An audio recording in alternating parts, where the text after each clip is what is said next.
Sa 10, wala. Wala ko naman. Nangurog ko kaditang. Ako'y copyright. Charot. Congratulations, Mr. and Mrs. Baer. Sa wakas, Baer, na kanagay kaya walang nastir ni siya, no? Punta. Sa 10 years sa friendship ni Michelle, naka-witness pa ni sa ilang love story.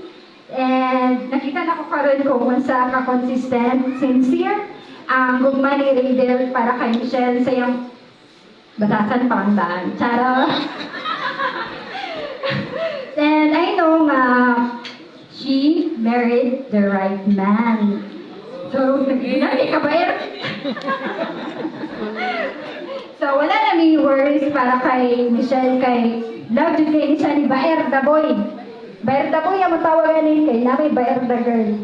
So, mag-worry may murag kang Baer the Boy, mag-worry